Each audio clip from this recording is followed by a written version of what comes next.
안녕하십니까. 전종희 목사입니다. 8월 6일 화요일 매일 성경 묵상입니다. 예레미야 46장 13절에서 28절의 말씀입니다.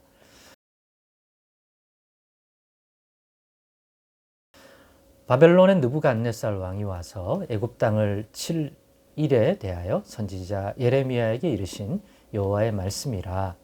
너희는 애굽에 선포하며 믹돌과 놉과 다바네스에 선포하여 말하기를 너희는 굳건히 서서 준비하라. 너의 사방이 칼에 삼키웠느니라. 너희 장사들이 쓰러짐은 어찌함이냐. 그들이 서지 못함은 여호와께서 그들을 몰아내신 까닭이니라. 그가 많은 사람을 넘어지게 하심에 사람이 사람 위에 엎드러지며 이르되 일어나라. 우리가 포악한 칼을 피하여 우리 민족에게로 우리 고향으로 돌아가자 하도다. 그들이 그곳에서 부르짖기를 애굽의 바로 왕이 망하였도다. 그가 기회를 놓쳤도다. 만군의 여호와라 일컫는 왕이 이르시되 나의 삶으로 맹세하노니 그가 과연 산들 중에 다볼같이 해변의 갈멜같이 오리라. 애굽에 사는 딸이여 너는 너를 위하여 포로의 짐을 꾸리라. 놉이 황무하며 불에 타서 주민이 없을 것임이라. 애굽은 심히 아름다운 암송아지일지라도 북으로부터 새파리떼가 줄곧 오리라. 또 그 중에 고용꾼은 살찐 수송아지 같아서 돌이켜 함께 도망하고 서지 못하였나니 재난의 날이 이르렀고 벌 받는 때가 왔습니다. 애굽의 소리가 뱀의 소리 같으리니 이는 그들의 군대가 볼목하는 자 같이 도끼를 가지고 올 것임이라. 여호와의 말씀이니라. 그들이 황충보다 많아서 셀 수 없으므로 조사할 수 없는 그의 수풀을 찍을 것이라. 딸 애굽이 수치를 당하여 북쪽 백성의 손에 부침을 당하리로다. 만군의 여호와 이스라엘의 하나님께서 말씀하시니라.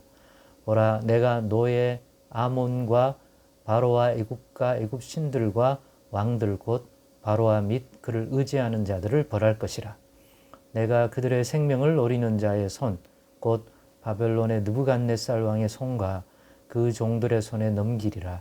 그럴지라도 그 후에는 그 땅이 이전같이 사람 살 곳이 되리라. 여호와의 말씀이니라. 내 종 야곱아 두려워하지 말라. 이스라엘아 놀라지 말라. 보라, 내가 너를 먼 곳에서 구원하며 너의 자손을 포로던 땅에서 구원하리니 야곱이 돌아와서 평안하며 걱정 없이 살게 될 것이라. 그를 두렵게 할 자가 없으리라. 여호와의 말씀이니라. 내 종 야곱아 내가 너와 함께 있나니 두려워하지 말라. 내가 너를 흩었던 그 나라들은 다 멸할지라도 너는 사라지지 아니하리라. 내가 너를 법도대로 징계할 것이요 결코 무죄한 자로 여기지 아니하리라 하시니라. 아멘.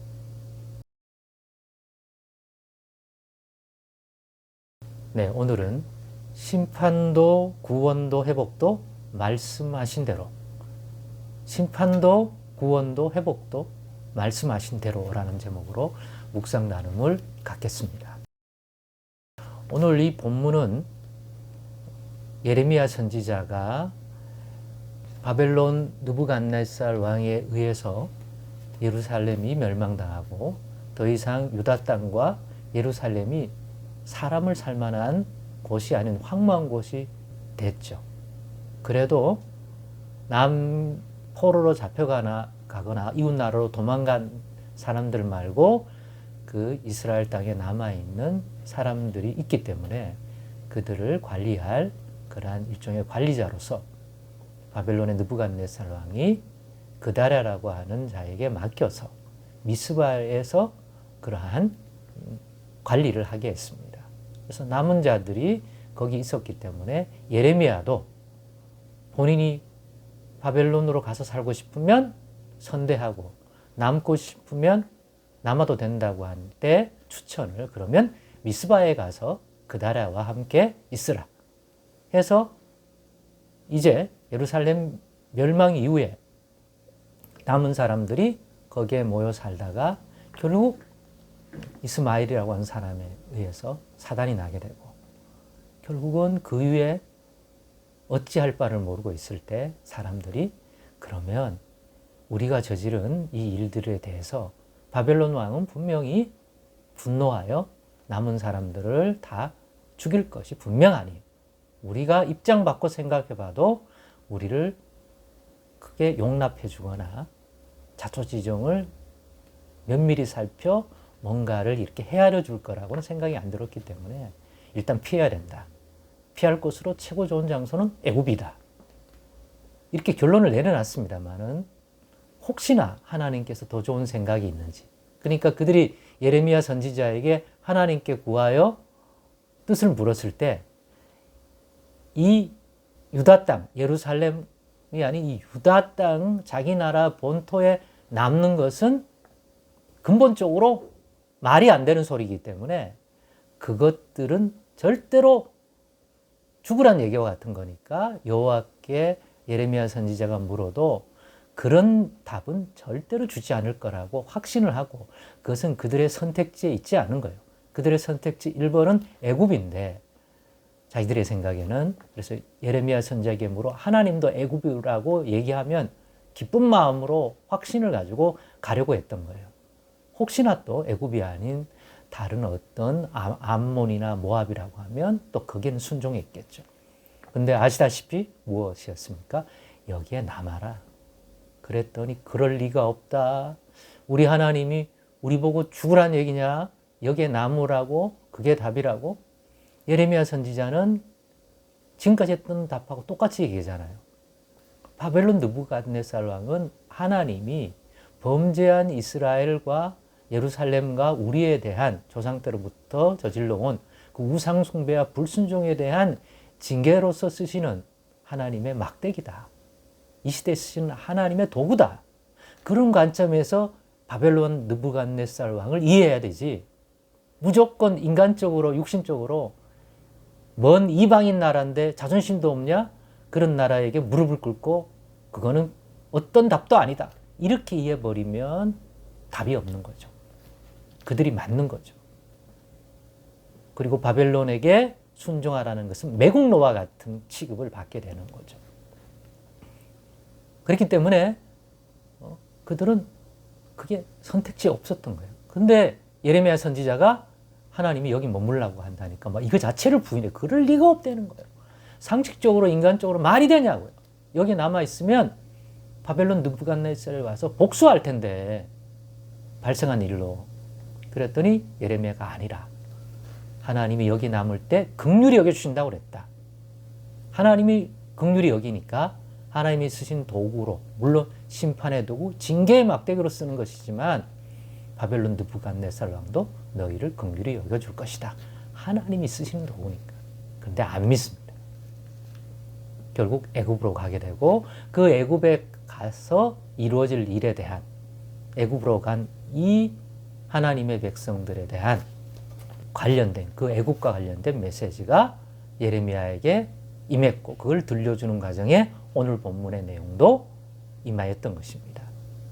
내용은 뭡니까? 애굽의 심판에 대한 선언입니다. 너희는 거기가 피난처라고 생각해서 최선의 선택지로 갔지만 하나님은 애굽을 심판하실 것이고 거기는 너희의 구원의 어떤 방패가 될 요소도 없다. 애굽 왕 바로 너희 보호 못한다. 애굽의 심판을 선언하고 애굽이 얼마나 처절하게 바벨론 느부갓네살 왕에 의해서 짓밟히게 되고 수치를 당할지를 얘기해 주는 것입니다. 반복된 얘기죠. 그러니 너희가 깨달으라고요. 애굽에 피한다고 바벨론 느부갓네살에 통하여 하나님이 징계하시는 이 손길 벗어날 수 없다.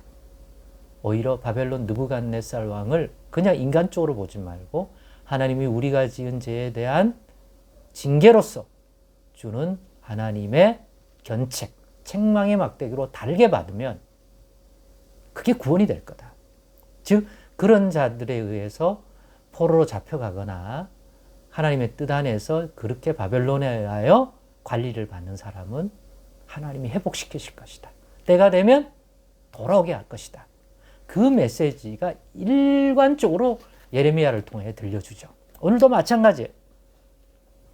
하나님의 심판, 구원, 회복 주신 말씀대로 하신 대로 이루어진다. 즉 바벨론에 의해서 이루어진다.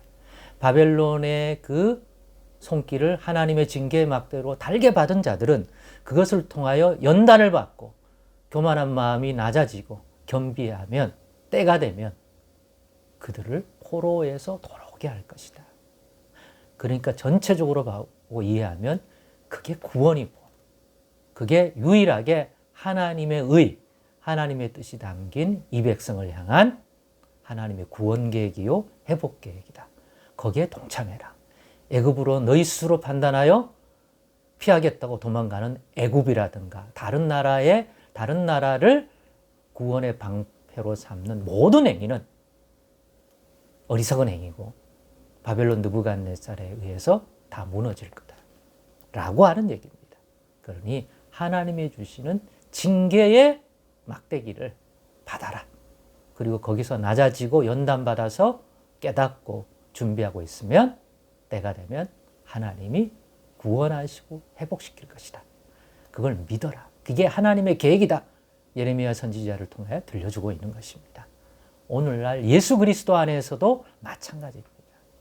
우리의 허물과 죄에 길들여져 있는 우리의 삶을 새롭게 하여 하나님의 말씀에 순종하고 들을 끼 있는 자로 우리를 고치고 연단시켜 준 이후에 겸비한 백성이 되면 예수 안에서 또한 약속하신 그 풍성한 은혜와 생명의 은혜로 열매 있고 누림이 있는 길을 가도록 분명히 예수 안에서 우리를 회복, 치유할 줄로 믿습니다.